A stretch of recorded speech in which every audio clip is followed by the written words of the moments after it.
Bienvenue dans notre exploration approfondie. Aujourd'hui, on se penche sur un document assez particulier, une foire aux questions qui concerne Dubai School. Oui, L'idée, c'est de décortiquer ensemble ce qu'elle propose, pour qui, comment ça marche, bref, comprendre un peu le parcours qu'elle dessine vers des emplois dans les pays du Golfe. exactement.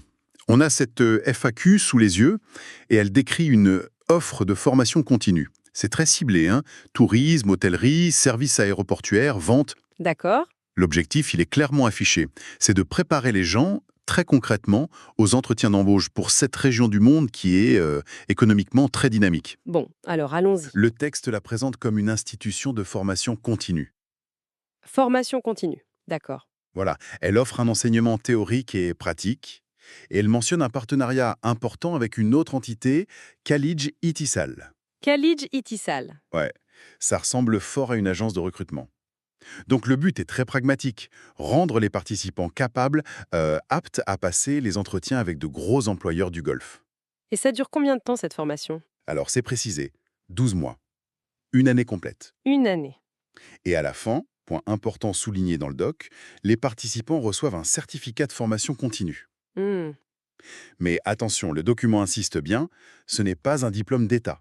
C'est une attestation qui prouve la durée suivie et la spécialisation choisie. Une attestation qui a des conditions pour l'avoir, j'imagine. Ah oui, tout à fait.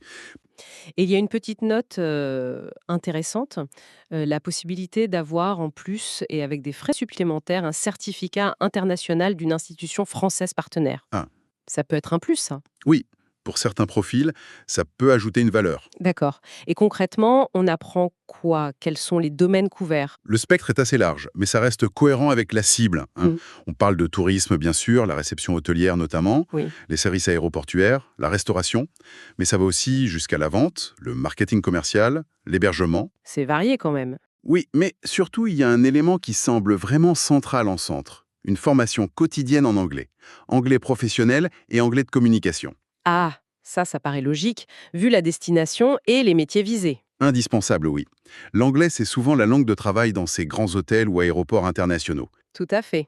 Et le fait d'insister sur le côté quotidien de cet apprentissage, ça montre bien qu'on veut aller au-delà des compétences purement techniques du métier. Oui, c'est pour être opérationnel tout de suite. Exactement.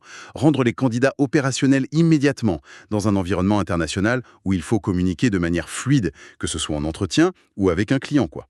Bien compris. Alors, maintenant qu'on sait ce que c'est, qui peut postuler? Quelles sont les conditions d'admission qui sont listées? Alors là, c'est assez précis.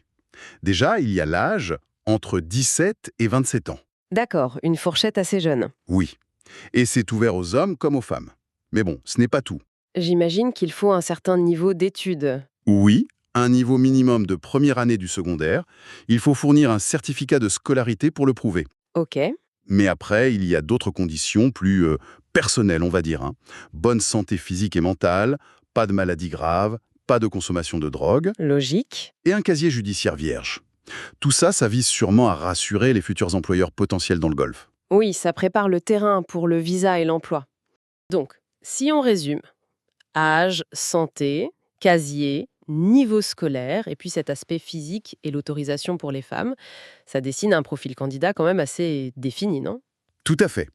Ça suggère que la sélection à l'entrée ne vise pas juste à voir si on peut suivre les cours, c'est déjà un préfiltrage. Un préfiltrage basé sur quoi? Sur des normes qui correspondent potentiellement aux attentes des employeurs finaux, et peut-être aussi aux exigences administratives des pays d'accueil, comme vous disiez. On sent bien la volonté de créer un environnement très très cadré. Ça prépare peut-être aux exigences du monde professionnel visé, l'hôtellerie, tout ça. C'est une bonne interprétation, oui, habitué aux règles, à la ponctualité, à une certaine présentation. On arrive au point crucial, j'imagine. Le but de tout ça, c'est trouver un emploi. D'après le document, quand est-ce qu'on peut commencer à passer des entretiens? Alors, le texte donne une indication, c'est à partir du 8e mois de formation. Du huitième mois, donc avant la fin des 12 mois. Oui, ça peut être pendant les derniers mois de cours ou juste après la fin de l'année. Mais attention, ce n'est pas automatique pour tout le monde. Ah bon? Et il y a des conditions pour pouvoir passer ces entretiens? Oui, et elles sont assez logiques finalement.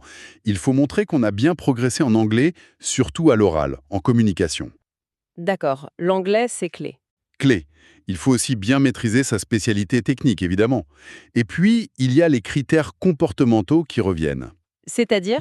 Avoir eu une bonne discipline générale, une très bonne assiduité et ne pas avoir eu de problème de comportement noté dans son dossier. C'est une évaluation complète de l'étudiant, en fait. C'est ça. Et qui décide si on est prêt ou pas. Oui. Qui fait cette évaluation? L'école? Les recruteurs? D'après la FAQ, ça se passe en 2 temps.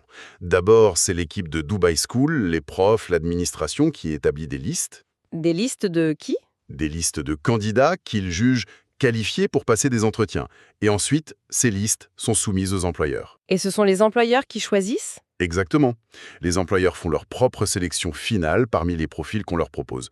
L'école propose, l'employeur dispose, en quelque sorte. Et on sait qui sont ces employeurs? Le document donne des exemples? Oui, il cible clairement le haut de gamme. Il parle en premier des hôtels internationaux classés 4 ou 5 étoiles. Le luxe, donc. Voilà, les restaurants prestigieux aussi, et les grands centres commerciaux, les malls, qui sont très importants dans les pays du Golfe. C'est très orienté service premium. La question qui brûle les lèvres, est-ce que faire cette formation, c'est une garantie de trouver un job à la fin? Alors là, le document est très clair. Décrocher un contrat de travail, que le texte appelle d'ailleurs gratuit, dans le cadre du service offert par l'école, ça dépend entièrement de 2 choses. Lesquels? Le succès du candidat pendant les entretiens, sa performance, Mhm. et puis, est-ce que son profil correspond bien aux besoins précis de l'employeur à ce moment-là? D'accord. Mais l'école aide activement à avoir ces entretiens, c'est bien ça?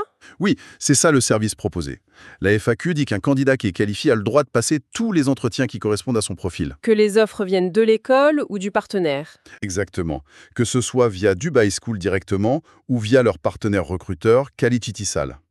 Et ils mettent en avant un point, le droit à un premier placement gratuit.